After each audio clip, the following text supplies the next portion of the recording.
Welcome, everyone, to the Tomato Sauce Wrestling Show. I am your host, Jack.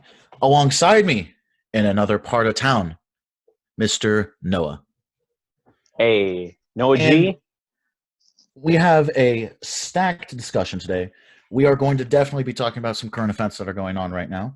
We're going to get into the Money in the Bank card, since that's coming up tomorrow or today, depending on when you watch this, or maybe next week. So who knows? And then we're gonna wrap it up with a little. I got some words for someone out there, so we're Yes, gonna share that.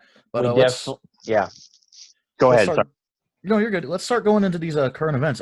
Recently, I heard, Ohio is starting to open up. I don't know about the rest of the world, but here in Ohio, we're starting to open stuff back up, and restaurants are opening up finally in Yeah. May 21st. So I will be able to go back to work. What's your take on that, bud? So thankfully, I was able to be employed during this whole thing, which was very Hmm. thankful. And my job includes hearing a lot of feedback from people across the country, which is pretty cool. And but I'm hearing a lot of that too. A lot of people are being affected by the weird weather patterns we've been having. I mean, 2 days ago we Yeah, had what's up 70, with that? 60, 70 degrees, and now it's back to 40s and 50s. So some people had snow, and it's fucking Really? crazy. That's see this. It's driving people nuts, but at the same time, no, I'm 2020 has thankful. been weird, man. 20 You know what was funny is, like, when 2019 was on its way out, people were like, yeah, 2020 vision, motherfucker. and Yep. then there and then and then 2020 hits, and then we're And into it's just January and February, and then we're into March, and then everybody's like, I want everyone wants to go back. 2019 back. Right, Everyone wants to go back. exactly. See, on our fridge, don't mean to cut you off, but on our fridge we have a full send 2020, which means we're going to fully send into what we're doing. We're going to go all in. We're not going to half-ass it. We're going to completely do it. And I'm looking at that and I laugh because all of a sudden now it just doesn't mean anything because half the year is almost gone and Right, we spent about a quarter of it locked up. right. So I'm locked up, don't let me out. That's an Akon music reference. Sorry. I'm still No, on no, that no. one. I think as I think this is going to be interesting. They're going to be opening things back up, and people, restaurants will finally start being able to make money. Hmm. Hmm. My boy, starting to make some get some revenue in here going Thank again. God. I hopefully and you were you were one of the many people who were on the unemployment, right? Were you Yeah. on the unemployment or no? Okay. So it's like, I And that think, was just I a wasn't meaning nightmare. that I wasn't meaning that disrespectfully. I mean, No, it's just like, I not at think a all. lot of people know what you were going through right now, Hmm. and I think this is going to be good.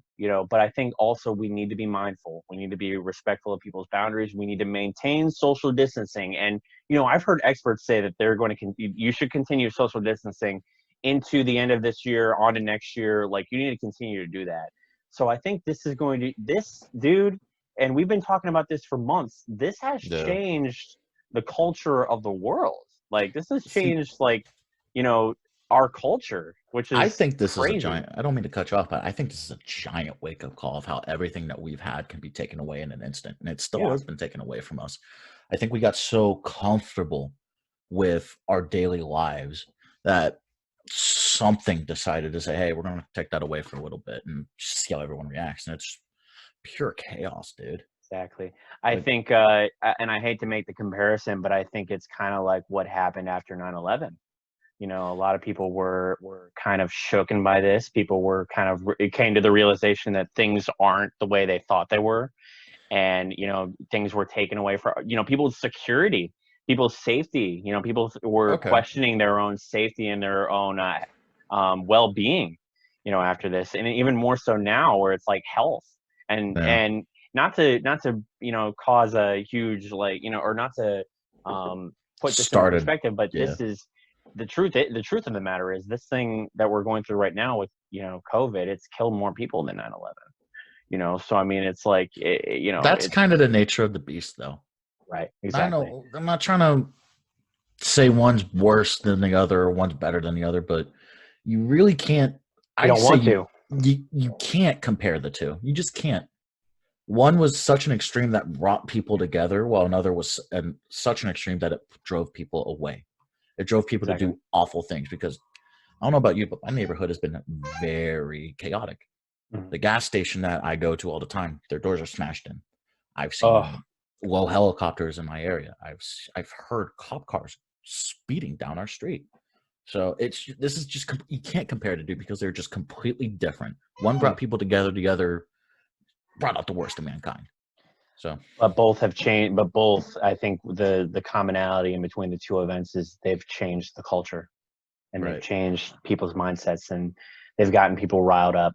Mhm. But on that note, another thing that gets people riled up and gets people talking is our beautiful, beautiful, beautiful world of professional wrestling. Does it And ever?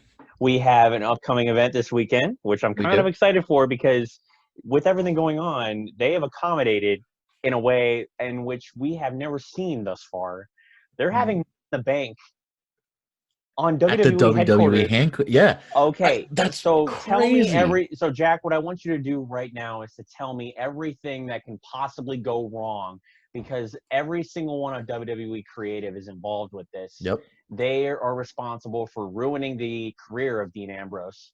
And you know, they've ruined so many people's careers and caused so many people to leave WWE, but yet, you know, this is like a video gamer's dream or wet dream when it comes to you start out at the bottom of the building and then you And then you have climb to, through the yeah. building and then you get to the top and there's the ladder with the do you think that Vince McMahon's going to be waiting in the ring like, oh, you made it now, motherfuckers? I don't think that'll happen. I think That'd be cool though. Vince is a little too old to be doing that kind of thing nowadays. AARP life.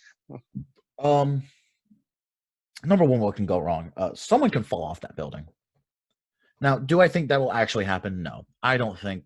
I guarantee there are safety nettings on there that'll catch someone should they slip and almost fall. Number two, the briefcase doesn't come off. I feel like this is going to be so controlled and so Hollywood that nothing really should go wrong and they can fix everything in post. But this is just something we've never seen before. So there's really no true way. Number one, someone falls off. I feel like they're going to do something where someone will pretend to fall off. Otis. I don't think it'll be Otis. Why not? He's too big. But what better way to build him? No, I think if anyone should fall off, it should be King Corbin since everyone hates him in the community.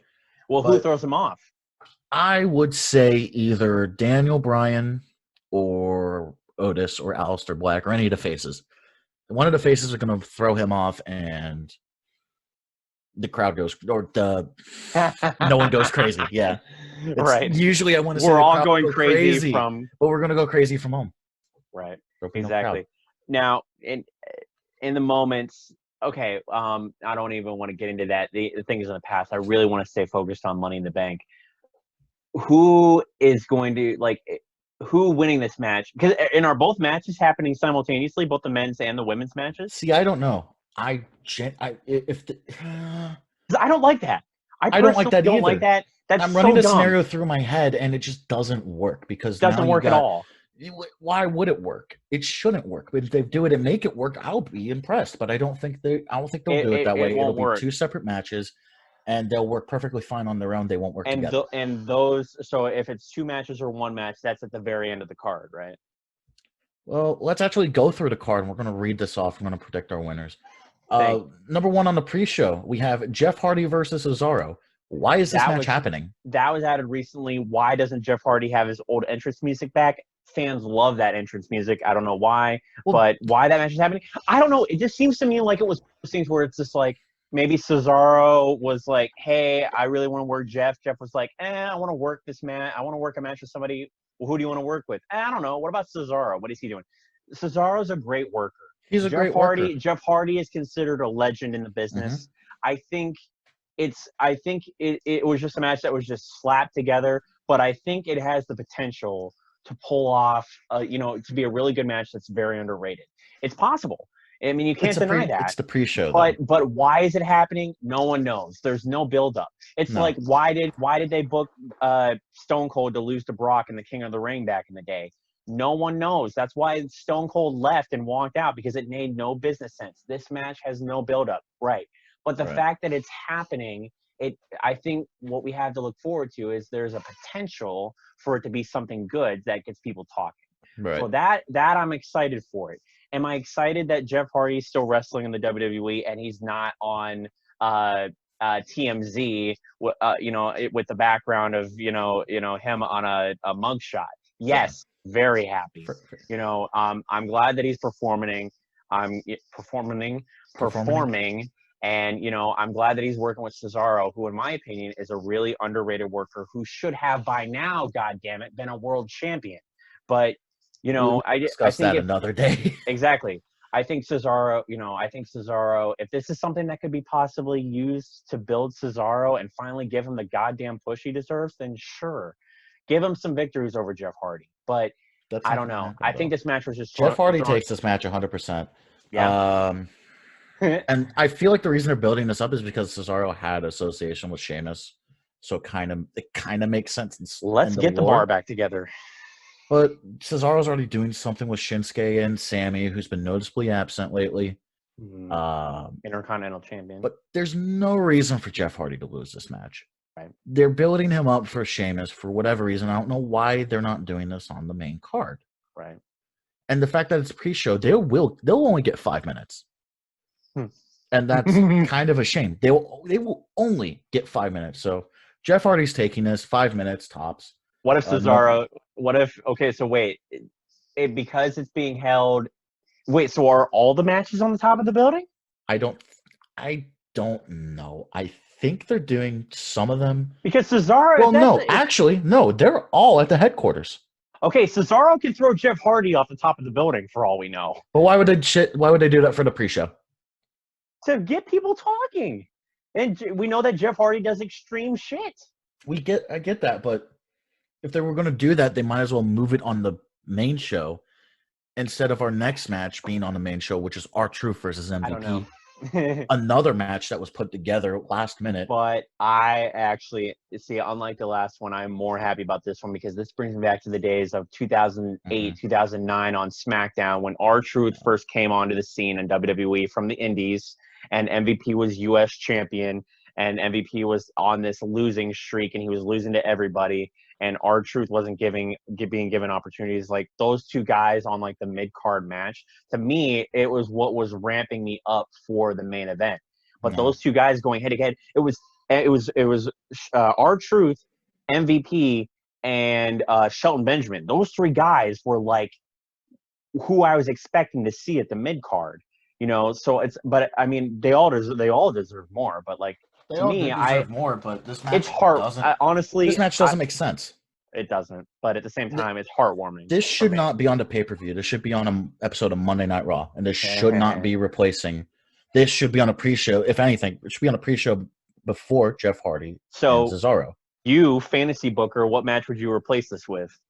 The one I'd replace this with the Jeff Hardy and Cesaro match. No, but I mean, I'm saying like if you were to. If I had to book this match wouldn't be on the show. Right. What I'm saying is, but Jack, time out. What I was saying is if you were to take two people who aren't on the show at all right now and put them in a match against each other, who would you pick and put them on a match? Who would you book them on a match with the replacement? I'd want to see someone from. I want to see Andrade. Where's Andrade? He can face anyone off of Raw. That's not R-Truth or MVP. He could face maybe Humberto for the United States Championship. There you go. And I like that. It'd be so much more better than R-Truth versus MVP. So, do a ladder match for all I care. Do it hanging from the. We already have 2 ladder matches. You don't want to oversaturate it. Why not? It's Money in the Bank. Do a ladder match. Because they're probably saving it for TLC or something. I don't know. I don't run things. Right. But I was asking you to be a fantasy booker. But anyway, okay. So we have those 2 matches. They're the pre-show. They're the pre-show. Those 2 matches are the pre-show. I think the only pre-show match that's been confirmed is the Jeff Hardy and Cesaro match. The R-Truth and MVP is on the main show. Question. So what is the MVP and R-Truth match is the first match on the card? Probably. Okay. What's after that? Well, if we're going down the card, it looks like it'll be the New Day versus the Miz and Morrison versus the Forgotten Sons versus Lucha House Party. And is that a 1-person wrestling per team match like they have been doing it? Or, that's this everybody? This is a fatal 4-way tag team match for the WWE SmackDown. Yep. So they're all involved. They're all involved. Okay, I like that. Now, who's your Not pick the and why? match, but I like that they're all involved now. So what's your take on this? Who's your pick and why? Um, and the New Day or no, Miz and Morrison. It's a fatal four way. Honestly, to be honest, I wouldn't be surprised if Miz and Morrison still walked out with this one because they're Okay. still building those guys up to be the returning gunslingers from back in the day who were like the tag team of the year and all of their legacy from back in the day. I feel like they would still pull it off. Or so wait, you said it was New The New Day, Day, Miz and Mrs. Morrison. Morrison, the Forgotten Sons, and Lucha House Party. Honestly, I'm a hot take here. I possibly see the Forgotten Sons pulling the victory out on this Mm-hmm. one because if they're trying to build, if WWE is pulling the stick out of their ass and trying to build those guys up and actually trying to build up the new guys and the new talent, I wouldn't be surprised if they put the talent on those guys Yeah, or put they the should titles on put those the guys. strap. Yeah. But at the same time, I'm like, they could just be doing the same thing they always do Yeah. and burying the shit out of the new guys and Or letting just flip flop the titles between the two veterans, yeah. which is what they've done with these belts since the New Day took over. Shout out to the New Day though. I have an autographed record book with all three of their signatures, so I'm very happy about that. See, but I almost got an autograph of Kofi I back am in a New Day. 2008. I am a New Day mark. So, but at the same time, I do love Miz and Morrison because of how legendary they were back in the day and how much they pissed me off when I was a young wrestling fan. Shit. But but more than that, I want to see the new guys get their push, and I want to see the Forgotten Sons get a championship around their waist. So, my vote is if I were to pick what I want to happen, it would be that. If I'm logical about it and I'm I'm leaning more towards Miz and Morrison retaining. Mm-hmm. See, I feel like the Forgotten Sons won't win this because it's a fatal four-way. It needs to be a traditional tag match. Right. It needs to be a traditional tag match. I could see either Miz or Morrison walking in with this, and I'm glad we didn't talk about the Lucha House Party because they were just thrown in here for buffer. I feel like there would be some nice spots between them, but there's no need for them to win the belts. For all the fans who, if there want them to win, yeah. If people who are like legit fans of Lucha House Party, they're basically their head is up their ass and they're basically in the fetal position, just like they're struggling right now, dude. They're struggling right now. They're struggling right now, but I think that'll be interesting. The fact that all of them are involved. It's just Metalik and Dorado that's involved with this matchup. Gotcha. But I could see the New Day walking away with this and feuding with the Forgotten Sons, which actually makes a lot more sense than Miz and Morrison winning because why do you want two heels feuding together? Right. The Forgotten Sons, they have the two guys and then a manager, right? No, they're all three wrestlers. So basically they're doing the Freebird rule. Possibly. Okay, because and then the third guy is Hunter from TNA, right? Gunner. Gunner. I'm sorry. Hunter's Gunner, right? I was pushing for that dude to be world champion back in TNA, but anyway, that's beside the point. He's all right. He's all right, but I'm trying to, yeah. Like I mentioned, I think this will be. I feel like this is a great build up for the Forgotten Sons. Yeah. To like really ramp themselves up. Hey, we had a great showing here. Give us a 1-on-1 shot. Right. They didn't beat us, so give us a 1-on-1 shot. See if you beat us. Yeah. See, there you go. I think this could be perfect for them to be like, you know what? We were never pinned. Screw you. We're getting our 1-on-1 title shot. We won our shot. If we and then they can put New Day and then for a second and be like, look at this. If we beat New Day, you give us a 1-on-1. You give us a traditional tag team match at the next pay-per-view, and that would be brilliant if we had our way. Which I don't know if who knows. Who knows?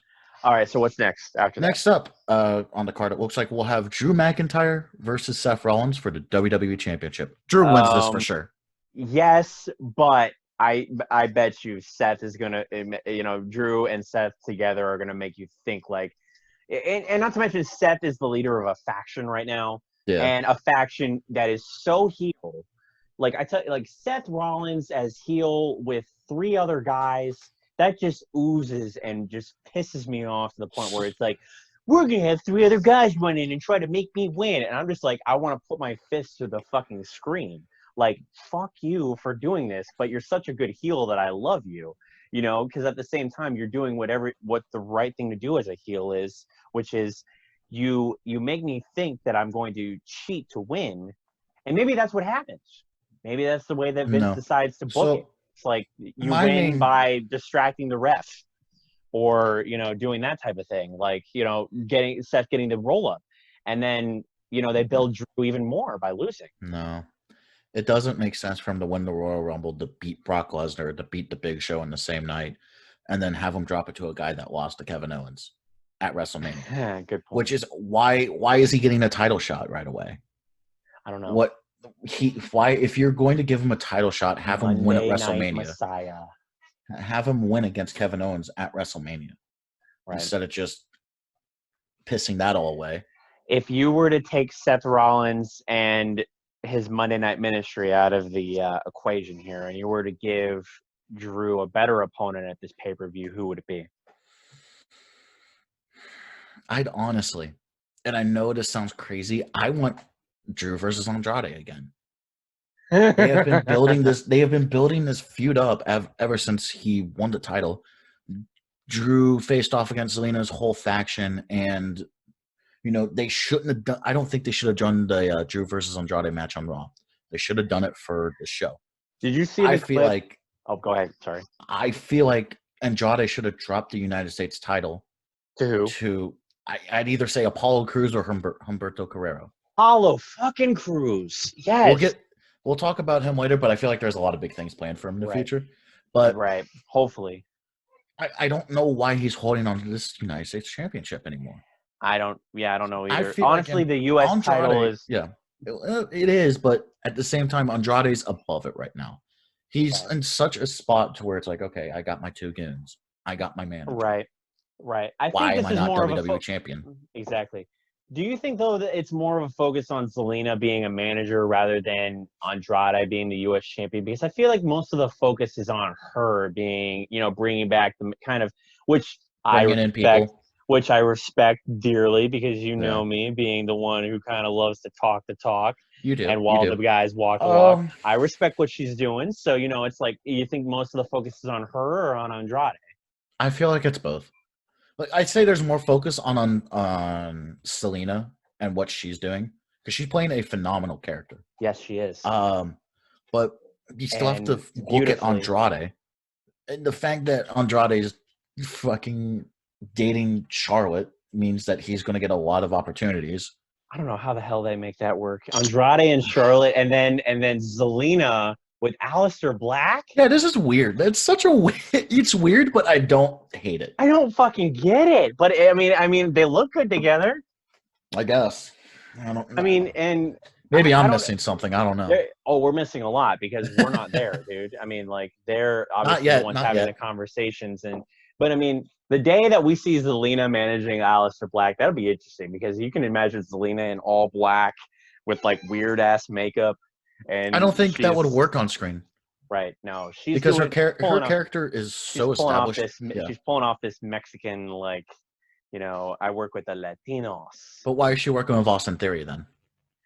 Good point. Someone he's from Texas, for God's sakes. I don't know. So is Selena, who rest in peace to the legend. But anyway, or he might be from Texas. I don't know.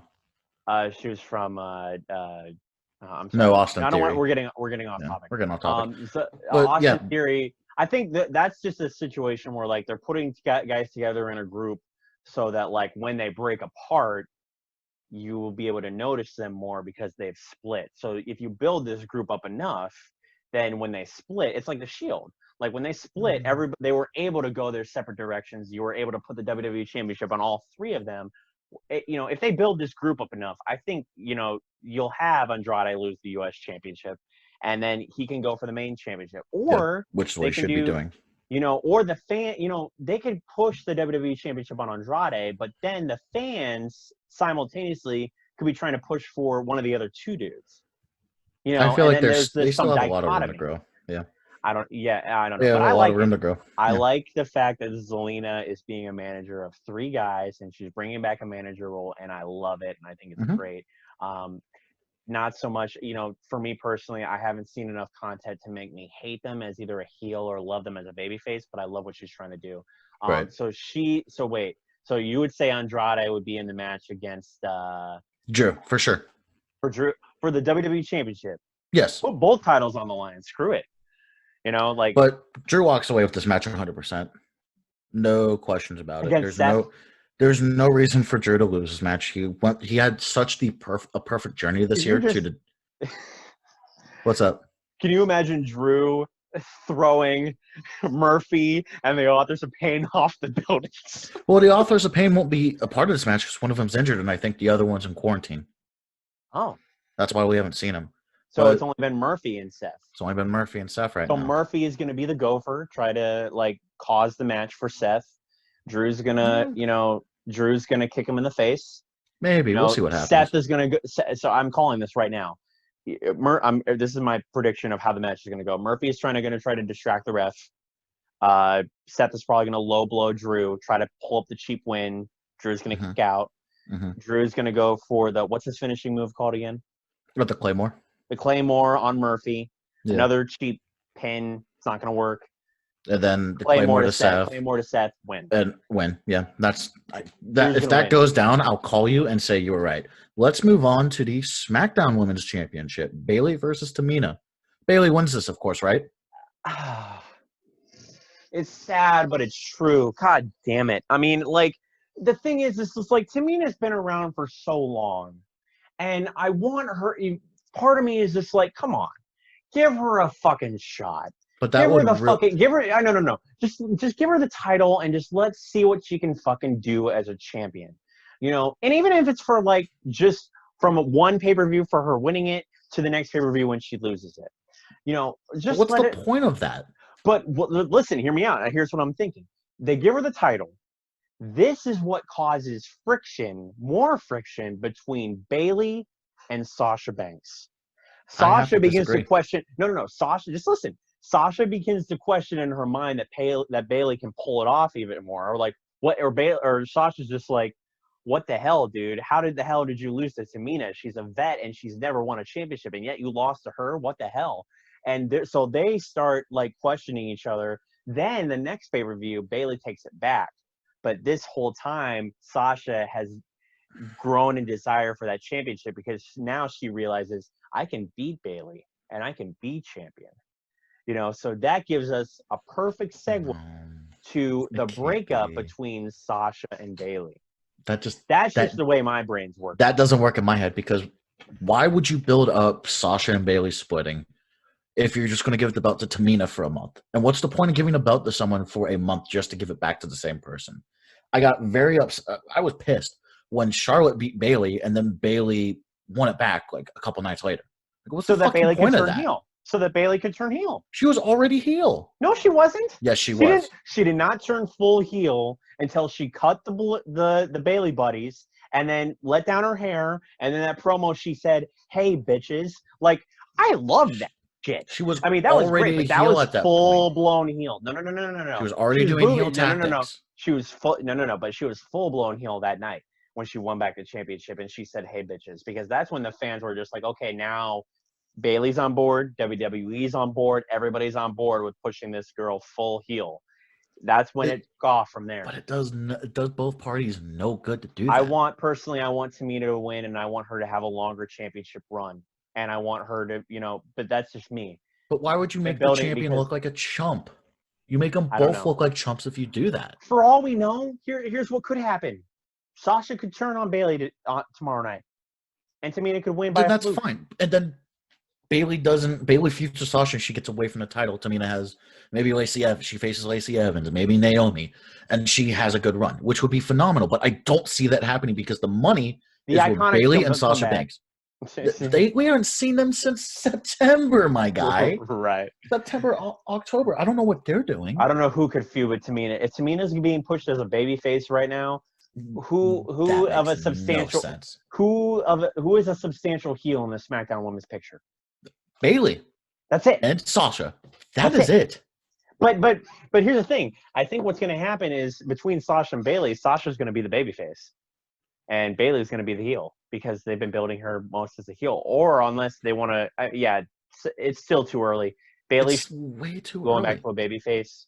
Sasha's going to become the heel at the right time. And I think if they, I don't know, but for me, it's just like I don't know if they gave Tamina the championship just so that she could have her one run. It's the same reason they gave Kofi the WWE championship at WrestleMania last year. With Kofi, it was Like, just so much more special, though. just give her one championship run, and even if it is a month long, try to figure out something to do with it. I mean, for God's sake, I mean, it's not. I mean, like you built her up to put her in the championship picture. Give it to her for God's sake, and then take it off her for whatever fucking reason you want. Just have her taking several 10, 15 pictures with a championship around her waist just to say that she won a championship in her goddamn career. You can replace Tamina with Lacey Evans, and my argument would be different, is the thing. Because in my mind, these older wrestlers should not be given title opportunities. They need to start winding down because you are taking away from the younger talent. Why are we building up these younger talents if we're just going to have older stars come in and take the glory? Right. Prime example, Goldberg. Why the fuck did he beat The Fiend? Right. Why is it that John is willing to lose to The Fiend, but Goldberg's like, no, I can't do that. Right. But the fact that we have still over the moon. God, that just pisses me off to no end. Right. Because I get it. It's nostalgia factor. I guarantee there is no nostalgia with Tamina. She's been on the main roster since 2010. She has not done any. The most notable thing she has done is manage the Usos and manage AJ Lee. That's it. Yeah. You can't tell me another memory of Tamina. Right. Because maybe her and Santino, but anyone can get over with Santino, and she didn't do it. She has only herself to blame as to why she hasn't held up a strap in 10 years. Right. I think she has a better shot, and this goes back to what you were saying last week about the useless tag team championships. I think she's better off joining back up with Nia and winning the women's tag team championships. Don't you dare get me started on Nia. I know, but just listen. I know she's not good because she injures people. But listen, honestly, I still root for them having tag team gold because they're family. And for me, if I were to have my dream faction, it would be Roman, the Usos, Tamina, and Nia, all four of them under my power. You know, it'd just be like we're a super group. We're taking over the whole company. Was Snuka a part of that family? So they're Samoan. They're Samoan. I'm pretty sure they're all related because the Usos are related to Roman, who's related to The Rock. The Usos are related to Tamina, who's related to Jimmy Snuka. So I mean, it's all connected, intertwined.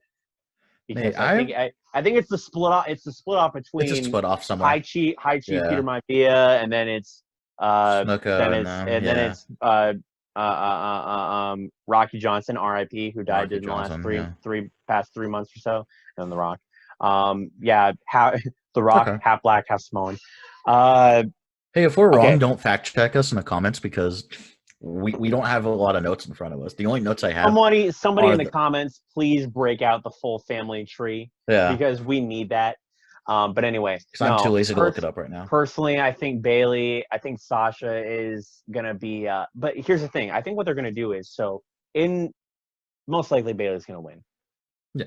I think they're going to do. I think they're going to tell Sasha prior to the match to show with your facial expressions and your body language, show that you kind of approve of Bayley being champion, but look at the title as if you could see yourself wearing it. Because they've been showing little hints of that. They have. And they're building that up to where that's why it doesn't make sense for Tamina to win. They're building this all up for a big match with Bayley. No, I want Bayley versus Sasha for the strap. End of story, end of discussion. That is money. Right, exactly. Let's move on to the WWE Universal Championship match between Braun Strowman and Bray Wyatt. Now, this is mixed. This is the first time where I'm struggling to come up with a winner. Really? Yes, because in my mind, Bray should win. Bray should reclaim the title. Bray should reclaim the title, act like he never lost it. But I feel like they're going to push Braun a little bit. The way that they're building him up is it's not the best, but it's not the worst either. Right. I feel like he could really run away with this belt if he is given the opportunity. The question is, will they give him the opportunity? I do not mean to dig up what's happened in the past right now, but here's what happened. Braun Strowman beat Goldberg at WrestleMania. Were you happy with that? I was ecstatic about it because I don't like Goldberg. Did I don't like Goldberg. you like Goldberg when he faced Brock Lesnar back in the day and beat him in Yes, like because 35 seconds? that's all I thought he was going to do. Hmm. As soon as he beat Kevin Owens and gave the belt to Brock, I was like, why? Wait. Yeah. Oh, yeah. Okay, I got you. And then as soon as he had his awful 10-minute match with The Undertaker, I was like, this guy can't go. This guy is unsafe. He hasn't improved in the 10 plus years since he's been gone. I'm pretty sure it was Ric Flair who went on record on Stone Cold Steve Austin's his show, Stone Cold Sessions, who said he is the most unsafe performer in the history of WCW. Yes. I'm like, no wonder. I mean, who was watching your work, Goldberg? Ryback? Yeah, no shit. That's why Ryback was such an unsafe worker. Who retired Bret Hart? Ryback. No, I mean Goldberg. Who made The Fiend look like a fucking joke? Goldberg. Fuck Goldberg. I don't care if he watches the show. Fuck you, dude. You are such an unsafe fuck, and I can't stand the sight of you on my TV screen. I feel like you would have shortened Roman Reigns' life if you got in the ring with him because you would have botched one of the moves. Fuck you, dude. Jack, who has the better spear? Fucking. I'd say between the two, Roman has a nice spear. The best spear of all goes to Rhino. What are you aiming for? It's Rhino for sure. Edge, baby. No, Come on. no. Not even you. Come on, man. No, Edge has. We're huge Edge heads. I love Edge. He had if you look at it side by side by any other spear, it looks awful. Right. Okay. It looks Rhino. awful. Rhino's got the better spear. Rhino has the best spear. But you mark wrestling. out anytime Edge hits the spear. Oh, I'll mark out because he sets it up so perfectly to the psychology is perfect. But let's not get too off topic with this Universal title match. I know I'm so heated about Goldberg. We're getting heated. Okay. So I personally think you're in the camp that believes that Bray is going to retain, or not Bray. I feel like Bray should win it, but I will not be upset if Braun wins. Is my take. You're kind of like I can it's to take it or leave it. It depends on what happens next. They have an interesting thing where they can do with this match because they could. So is it the Fiend? Here's my question: is it the Fiend that's facing Braun Strowman, or are we getting Bray Wyatt, the Mr. Rogers play nice guy? I think from what it says on the card, it says Bray Wyatt. I think we're getting Bray Wyatt. We're getting the guy who's coming out in a sweater vest and just like play nice happy against Braun. Braun's gonna slam the shit out of him. Possibly. And we might get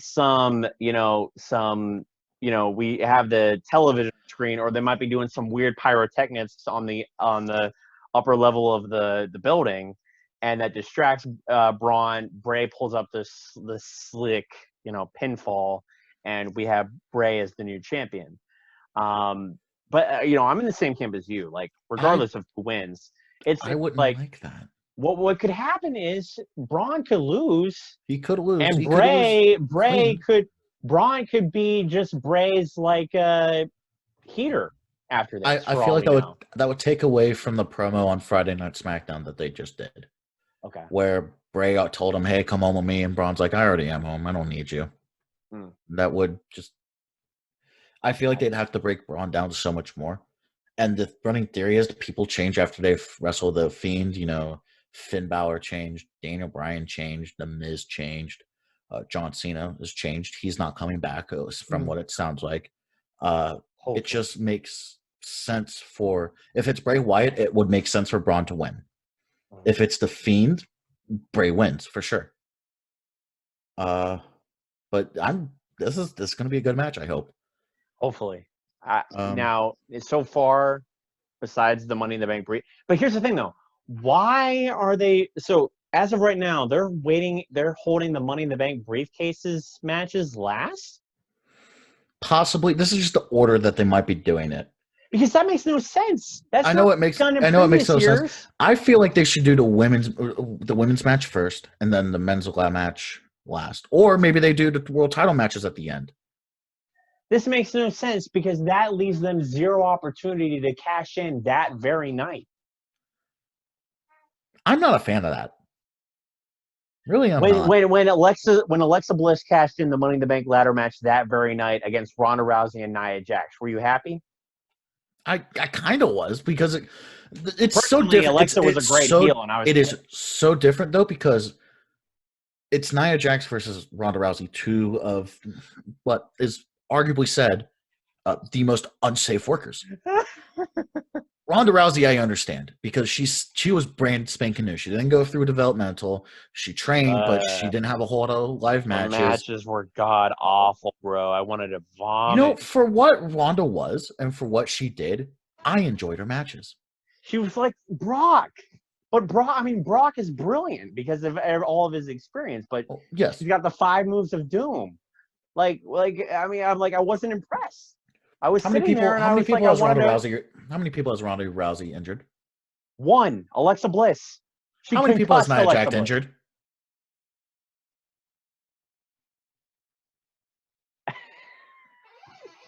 Fuck. Ronda Rousey's better than Nia Jax. You can't tell me otherwise. Sure, when she came in, she was brand spanking new. I get that. If you're brand new, you might mess up and hurt someone. That's fine. But if you have been in the business, you've been developmental for about 5+ years, I would think you'd know how to throw a fucking worked punch. Right, exactly. I think what we're getting into is a very big topic. The reason why is because you have the people who are being bred in the WWE developmental and being bred in the mainstream versus Alexa Bliss, who is somebody who may not have worked the indies, but still had the experience of NXT under her belt. Yep. So I mean, and this is where we can relate. Where go ahead. Thing.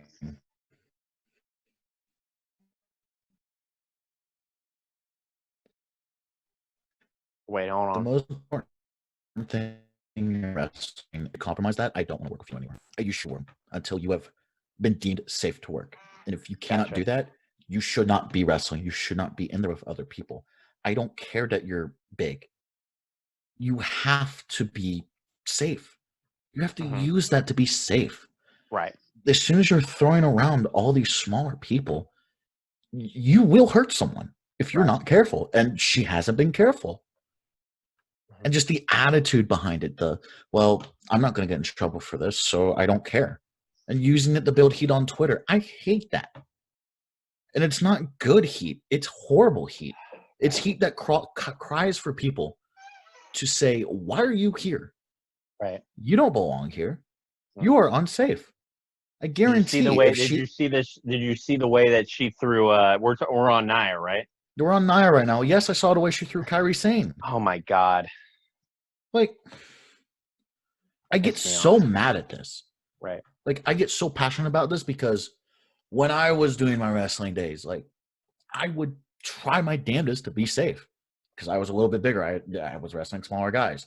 When I was wrestling, I was like, okay, Mike, DeAndre, maybe Chris. Guys who actually knew how to wrestle. I do my best to be safe with them because I didn't want to hurt anyone. I don't want to be the guy that hurt someone and now I can't fucking perform anymore. The fact that she thinks she's above that disgusts me. And if I were ever in a position to where I could own a promotion and she wanted to wrestle there, I'd tell her, no, get the fuck out of here. You're not welcome here. Hard take. And that was another my man here full of shoot promos. No. I low-key agree. I think, if I was in those shoes, I would try to give her as much opportunity to build and learn how to play her character. But if she's really hurting people, she shouldn't be working there. She shouldn't be working. She shouldn't be there. Did you see her drop Charlotte on her fucking head? Yes. Fucking why? I don't know. I feel like she got called up too soon, and now she's just full of vis and vinegar, and now she just wants to drop people on their Although fucking heads. you can't disagree though. The match that you can kind of the match that she had with Alexa at WrestleMania, where she won the championship, that was a good storyline, It was a great storyline. right? Because Alexa kind of turned real full blown heel on her and called her fat and all that shit. I kind of But like that, and I kind of was happy. I was happy that she won the championship at WrestleMania. But now that she's actually hurting people, that concerns me because I love my Mhm, ladies and I want mhm. my ladies to Uh, perform. So now I that hate she's hurting the girls, I mean, like, goddamn, like, no, fuck no that, more. Stop get it. her out. Uh, But anyway, I'm sorry, we got to keep going. we got to keep We're going. We got to running keep going. on. Come on. We're running on a couple minutes. Okay, let's do these. Let's do these Money in the Bank matches real fast. We'll name off contestants. For the men, we have Daniel Bryan, Rey Mysterio, Aleister Black, King Corbin, Otis, and AJ Styles. Uh, They Aleister Black. added AJ. They added AJ. Aleister Black. Aleister Black. You I'm have looking at. Aleister Black walking out with the briefcase. Yes. Otis too soon. He's still a tag team competitor.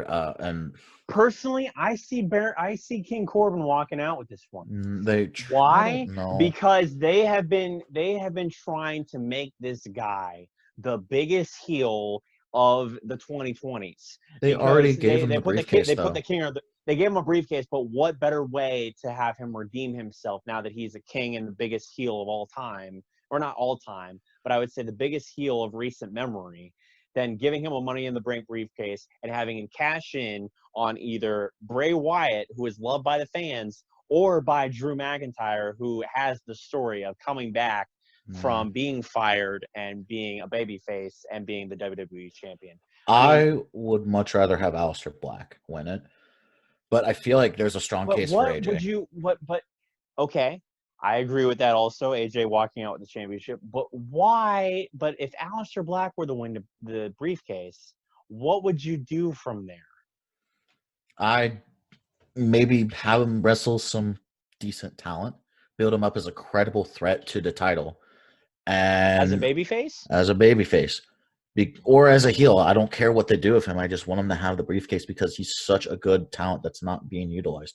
He beat Bobby Lashley at WrestleMania, which was huge. It's huge. Right.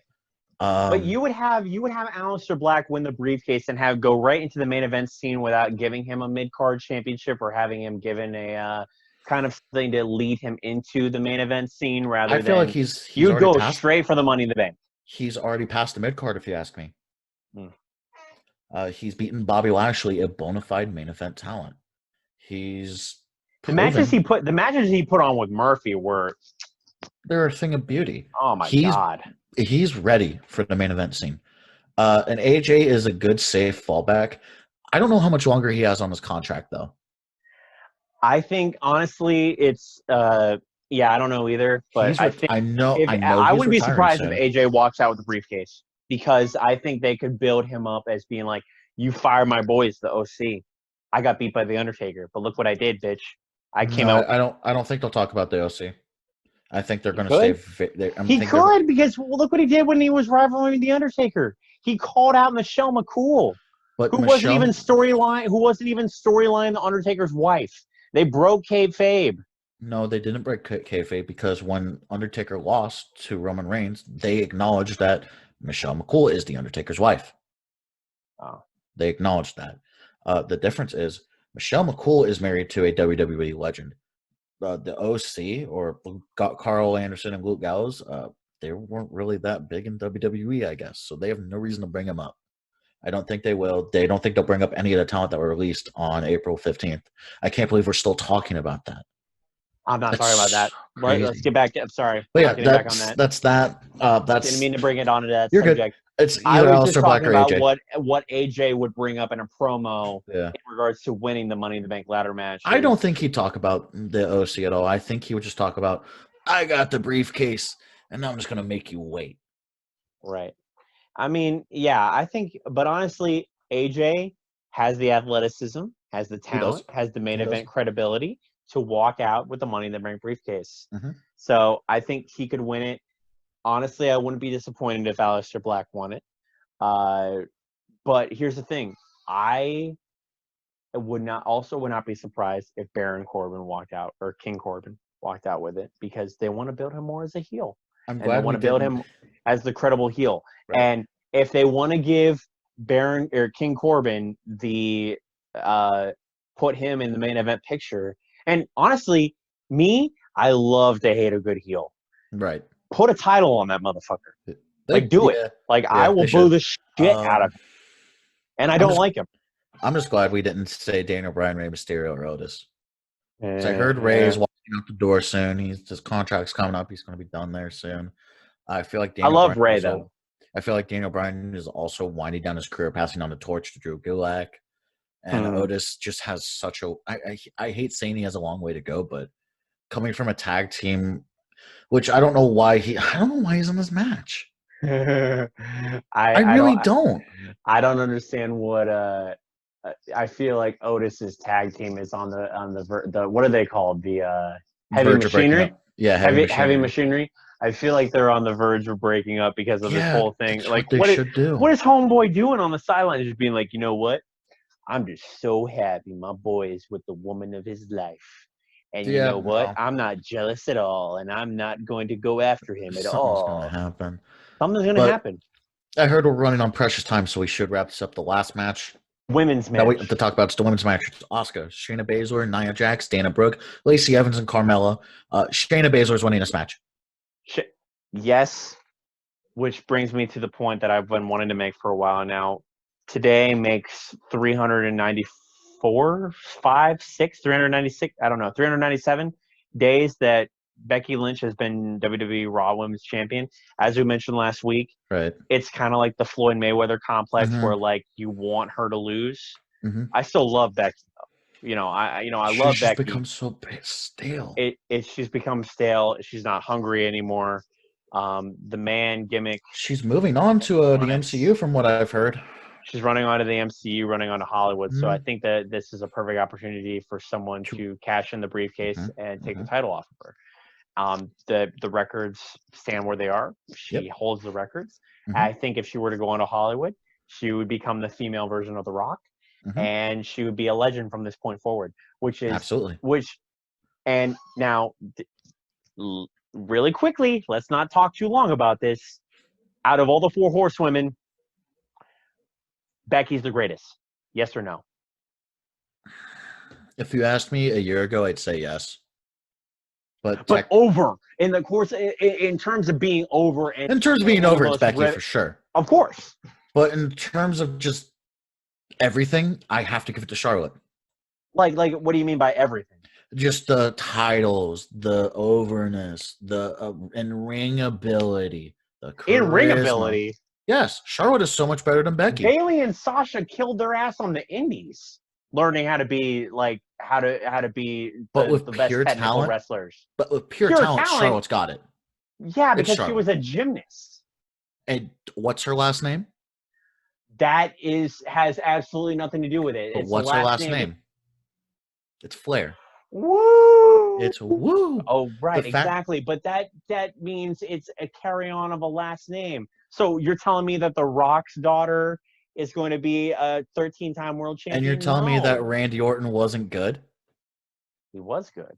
You're telling me that Cody Rhodes isn't good? He's good. A name in a family means a lot.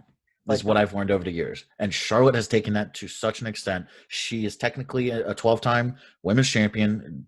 10-time women's champion. Don't 11. Shoot your shot. 10. No, it's 11. No. Technically, it is 11 because they are now counting the WWE NXT Women's Champion as a women's championship now. When she first won it, they didn't consider it because it was considered developmental. Now they are considering NXT. You mean the Divas Championship? No. Oh, they about the NXT Women's Championship. Okay. All right. 11-time women's champion. 11-time. Yep. Okay. But don't you think more than half of those title reigns were given to her just because her last name was Flair? Don't get me started on the summer of 2016 between her and Sasha. Please don't. But I love to hate Charlotte. It's so enjoyable to watch her work. Right.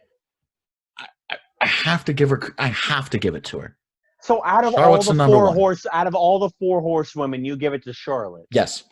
Because out of all the 4, I rank her at the bottom 4 because I have to give it to the women who cut their teeth on the indies. Bayley, Sasha, and Becky. All three of Did them you are know? better. But did you know them during the Indies before they came to WWE?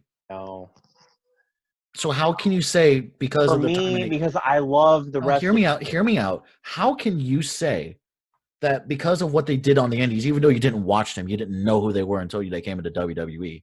How can you say that and still say that someone that has stayed over, that is consistently putting out phenomenal matches, has great storylines, is a great storyteller, how can you put her at the bottom?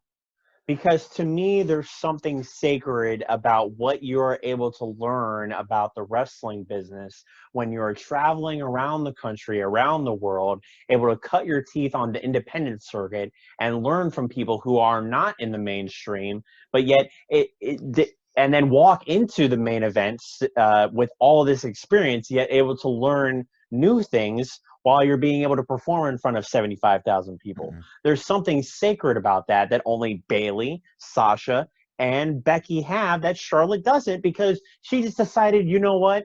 Or she didn't decide this. Somebody came up to her at the Hall of Fame ceremony and said, when are you going to start wrestling? And then she's like, you know what? My dead brother wanted to be a wrestler, so I guess I will be now. Now, that's a low blow. It's a low blow, but it's the truth. truth. You say sorry right now. I'm sorry, Charlotte and Rick. And so what was his name again? Reed Flair. Reed. Rest in peace to Reed. And I know the details on how that all happened, but it's the truth. That's why Charlotte decided to get into the business, is because you can't tell me to honor her dead brother. You cannot tell me you didn't know. You knew who Mercedes KV, Davina Rose, and what was Becky? I don't even remember. Rebecca Knox. Something Knox. Something Knox. Remember his Becky name. It was something. It was just a matter of fact. Right. You knew about Charlotte because of her. Sure, because she had the last name Flair. Sure, we understand that. But you can't sit here and tell me that because of someone's time in the independent that they're much better than someone that's homegrown. Because that's quite frankly not true. Out of all the Randy Orton, I will use Randy Orton. We're not taking the men into this. We're talking about the women of the Four Horsewomen.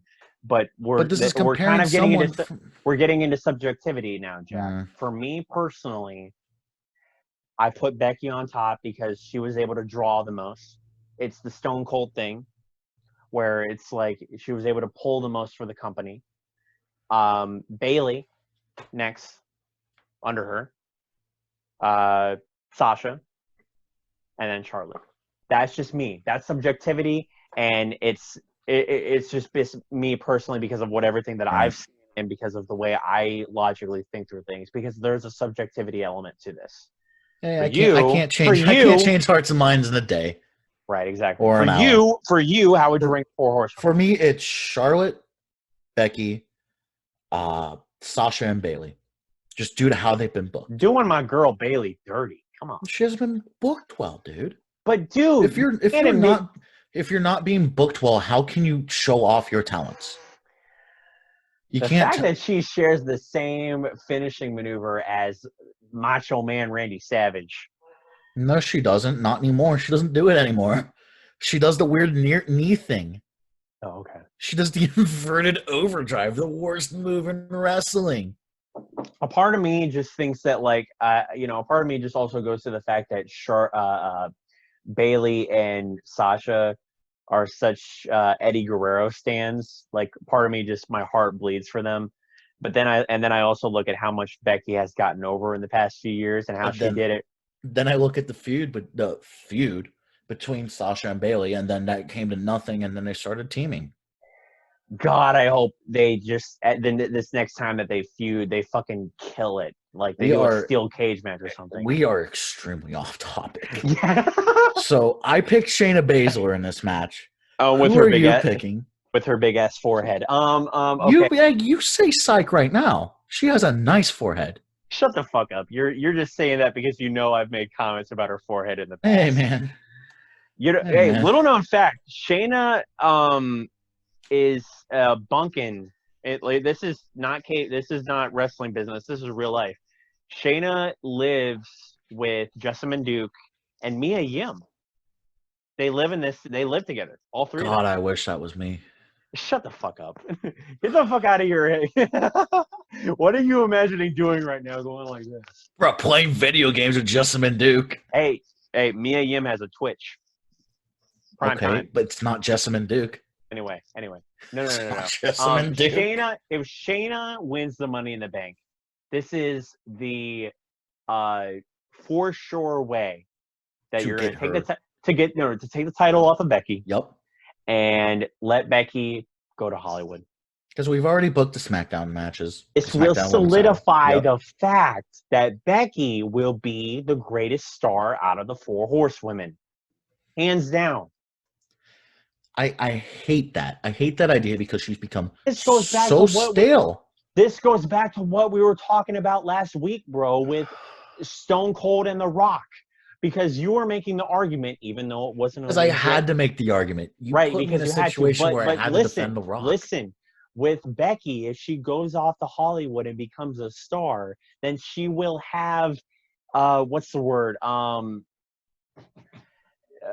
Mainstream attention. Mainstream attention. There's a word for that. I can't think of it because I've had too much alcohol in my system. Yeah. She's gone. She's eclipsed, or not eclipsed. She's gone past the WWE at this point. Mm-hmm. You know, if she goes off to Hollywood, then she's transcended. That's the word I was thinking of. So she's transcended the WWE and gone. So extreme. I hate cutting you off. I hate that. I hate that so much because it takes away from everything else that that other WWE wrestlers are doing. To say, oh, we're jumping ship, we're going to Hollywood to make ourselves bigger and to transcend the WWE, that'll automatically put us in a better argument. Not a better argument, a better standing in a tier list, so to say, than other WWE wrestlers. I hate that. I can't stand that. And I get it. If it was me in that situation, I'd do the same thing, but I don't want to be recognized as one of the best because I didn't stay for 10 plus years. Mm-hmm. I didn't work my ass off for 15 years. Right. I didn't earn it at that point. So question, if you were to build the dream career for yourself as a performer who makes his way into the WWE as a performer, how would you do it? You know, starting off in the Indies, would you start off in the WWE? Would you end up going off to Hollywood to be a bigger star and more mainstream attention, or would you strictly stay in WWE? See, would you leave WWE to go off to back to the Indies because it's your roots? Like, what would you do? Because there's so much that could happen. That's almost impossible to say. I could say, well, in a perfect scenario, but I can't do that. Any scenario would have worked. Like maybe I become so big that I hit the glass ceiling in WWE. Now I go to Hollywood, make more money. Or say I get poorly booked in WWE. I jump ship to another company. Or say I'm to a point to where I can say, you know what, maybe I can do backstage stuff.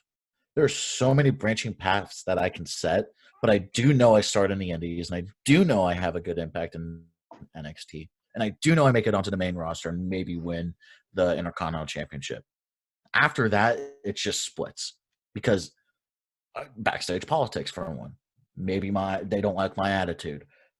Maybe they love my attitude. Maybe Hollywood calls me and say, hey, we're going to give you so much money to do this movie. And of course, at that point, I can't say no. Maybe I get interested in MMA and go do that.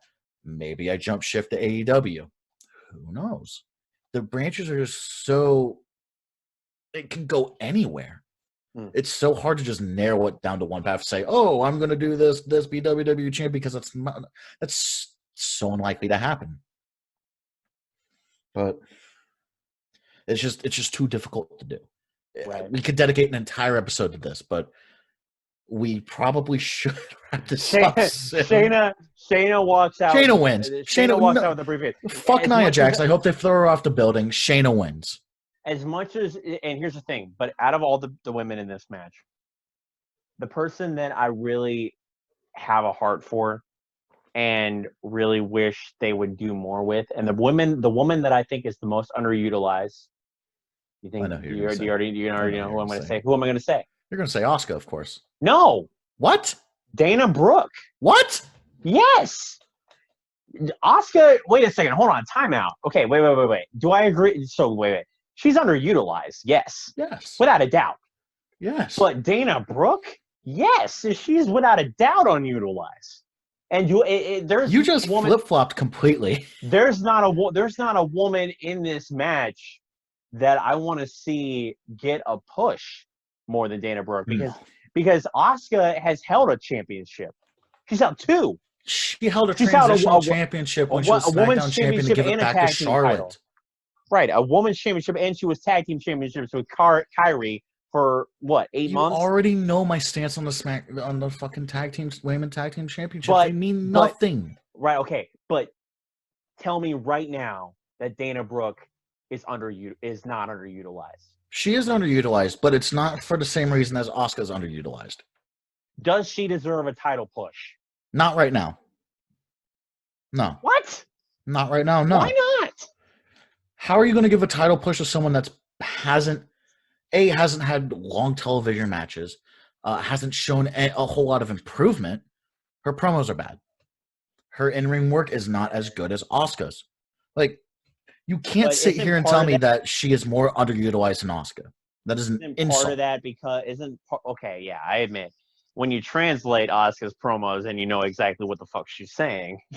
She doesn't even need to talk. If she had a mouthpiece, if she had a manager, we wouldn't be having this discussion. She wouldn't be in the match. She would be champion right now. Guaranteed. Raw Women's Champion? Yes. So then why aren't you saying that Asuka doesn't come out with the briefcase? Because they haven't built her up enough. They did the same thing in the Elimination Chamber match where she was a name in there to give Shayna some trouble, and then Shayna comes out and wins. Because I truly believe they're going to give Shayna a push because she fucking 38, 39. She doesn't have she doesn't have much time left. Right. Give her a decent run with the belt, have her drop it to Asuka. We're all happy. Then you can build up Dana Brooke on SmackDown to maybe challenge for the SmackDown Women's Championship. There you go. But it's not Dana Brooke's time yet, and I don't think it ever will be Dana Brooke's time. Part of me, it's just I've seen how hard she works, and for me being the fan that's actually listened to the real girl talk about her psychology and how hard she how hard she works, and her talking about how much she wants that shot. My heart bleeds for it. But I agree with you. When I hear your heart bleeds for the real person, I think of Zack Ryder. Mm-hmm. Because Zack Ryder tried to do the same thing, and look what that ended up with him. He had maybe a 3-week run with the United States Championship. Less than 24-hour run as Intercontinental Champion. He got thrown off the stage by Kane. He had a terrible storyline of Kane. Got kicked in the balls at WrestleMania, and his only saving grace was winning the Raw Tag Team Championship with Kurt Hawkins at WrestleMania last year. Not true. Winning the U.S. Championship the same time Daniel Bryan won the World Heavyweight Championship the same time CM Punk was WWE Champion, and the 3 of them were in the ring at the same time. That was one of the greatest moments in WWE history. Okay, fine, but they didn't do. They basically said, "Okay, you want to do this on your own? Great, we'll give you a run, but then fuck you. We're going to feed you to the wolves." Right. And then his heart bleeds for it. Sure.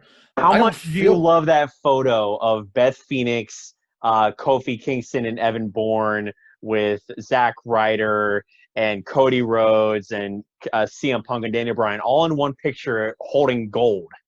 WWE like gold. I do like that photo. I love that. I feel like I hate saying this. Zack Ryder was out of place. Out of all of them? Out of all of them, Zack Ryder was out of place. Fuck, man. No, he's a good wrestler. He's not great. Okay, so sorry, we go. We wrap this up. Shayna Baszler wins the Money in the Bank. Now, if they book the women, if they're booking the women's and men's matches separately, do they put that match in a position where she could possibly cash in on Becky that night? Because Becky's not supposed to be there. Becky's not on the card. Becky's not on the card at all. So Becky has not been. Shayna's not going to cash in at night at all. We haven't seen Becky since WrestleMania. Oh boy! Wait! Really? Really? She hasn't been featured on television. She hasn't been on Raw? Nope. Oh my God. Mm-hmm. Holy hell. Okay. So we just went over the card for Money in the Bank. That took a really long time because Oh, we're fine.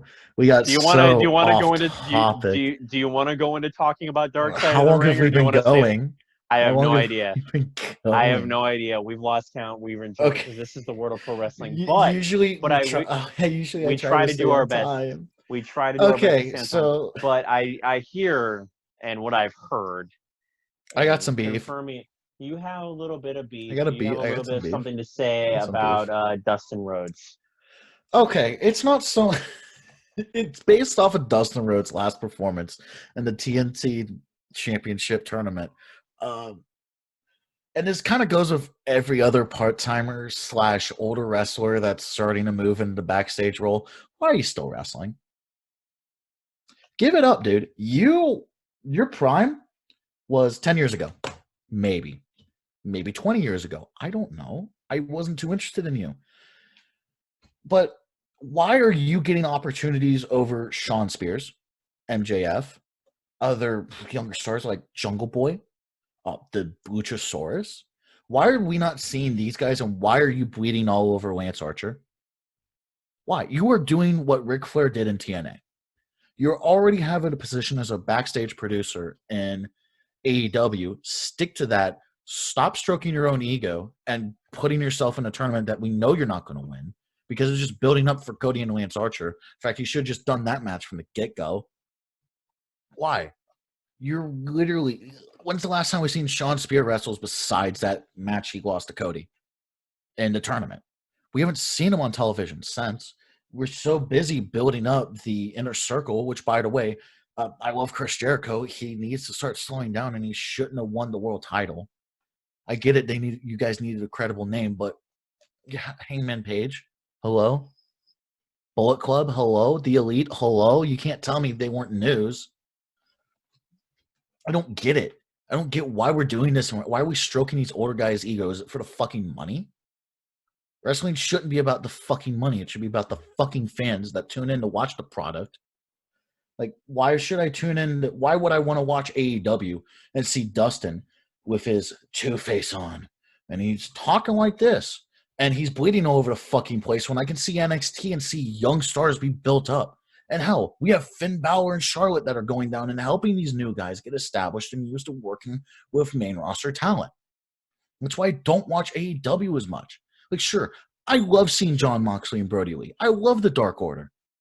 But I don't want to see Dustin Rhodes because his last name is Rhodes. And I know that contradicts everything I've said. I know it does. But you're a backstage producer now, Dustin. Stop lacing your boots up. You're not only shortening your own career, but you might be shortening your own life. You're pulling a Ric fucking Flair in TNA. Rick will go back and say those are the worst times of his career because he should have honored his retirement in 2008. But no, he was dumb and decided, you know what, I want to keep going. An hour and a half. Oh my God.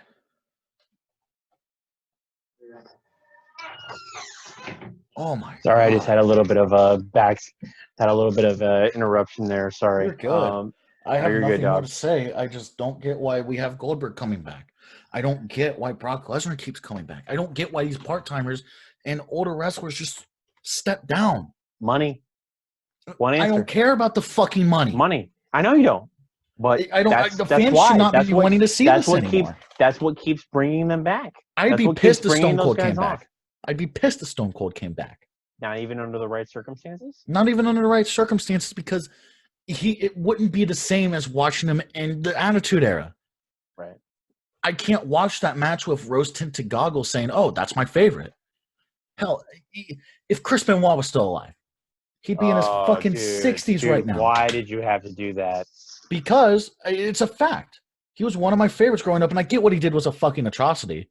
But if he still wanted to go, I'd say no. Stop fucking wrestling. He's a big Chris Stop Benoit fucking mark. wrestling. He's a big It's Chris okay. Benoit It mark. is okay to. Same goes for Undertaker and Kane.